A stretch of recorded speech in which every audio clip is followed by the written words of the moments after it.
What is happening, everybody? So, got a request to do a My Thoughts segment on the 96 to 98 Mustang Cobra. So, Carfeens 18, this one is for you. You know, it's tough to talk about cars from a historical standpoint when we're really not necessarily far enough away to possibly begin to have an appreciation, that nostalgic appreciation, I should say. But the 96 to 98 Cobras, they were the first four-valve pony car to ever be released. Now, clearly they're not the first four-valve V8 that an American manufacturer put into a car. I mean, you had Cadillac with the North Star, and the engine that Mustang Cobra was derived from was out of the Mark 8 Lincoln. But the thing is that aside from that, the only other V8 four-valve that comes to mind right off the top of my head would have been the ZR1 Corvette. All of these kind of share one specific trait, and that's that they were expensive for their time. So when the Mustang got its final chance to have that engine, it made a huge splash. And it did so in a way that, they just didn't have to be that exotic in their approach. Keep in mind that this is during an era where the pony car was struggling as an entity in and of itself. Sales weren't all that great, and for good reason. Look, in 1996, 1998, that point in time, baby boomers weren't going out and buying new pony cars. Mainly because the performance just was not there to match what they grew up with in the 60s, during the golden era of the muscle car and the pony car.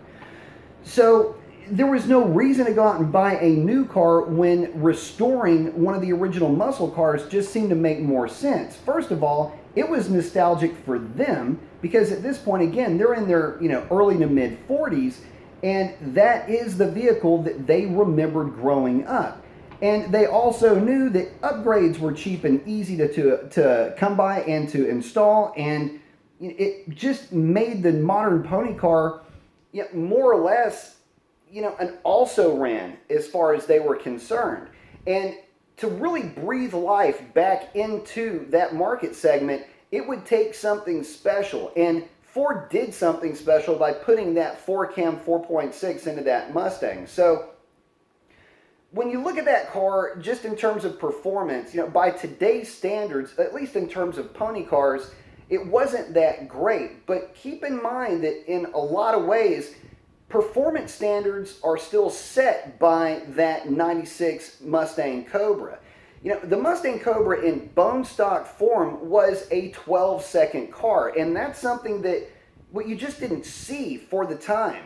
And if you were to put a set of 410 or 430 gears into the car, put a tune on it, maybe an adjustable suspension setup, and a sticky set of tires, you then had a car that would go deep into the 12s. And in great weather, you might even find an 11-second time slip heading your way.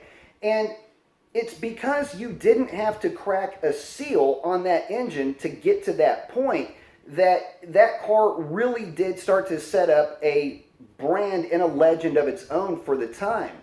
And really, it's because of the success of those early four-valve Cobras that we got the Terminator Cobra later on, that we then got the Coyote platform, and then of course the Voodoo platform in the GT350. So in that respect, yeah, that car is pretty much the grandfather of modern Ford pony cars and modern Ford super pony cars when you consider the GT350. The thing about that 96 and 98 Mustang Cobra, though, that makes it so special and fun is that you can take that car and do a set of springs, like a set of F springs, which are motorsport springs, a rear gear, a suspension setup, and now you've got a car that you can do practically anything under the sun with. You can play around with it on the street, take it to the drag strip, play around on an autocross course, or even take it to open track events. You could do everything with that car, and you would never have to worry about blowing the thing up. Very few of those cars ever failed when run in anger, and that's one of the endearing points of that car. Yeah, okay, so by today's standards, they don't make a ton of power, but it wasn't too difficult, and it still isn't, to get that platform up to around 370, 380 horse. Still very impressive numbers considering that the cars don't really weigh all that much. They all chime in at about 3,400 pounds. So with that type of power to weight ratio, you're never dealing with a car that's overbearing, and with an aggressive gear, it will feel much stronger than what it really is, at least in terms of engine output. And because it revs to the sky, well, it makes it fun to drive. And so all of those attributes together, well, it makes that car such, it's one of those types of cars that just kind of grow on you.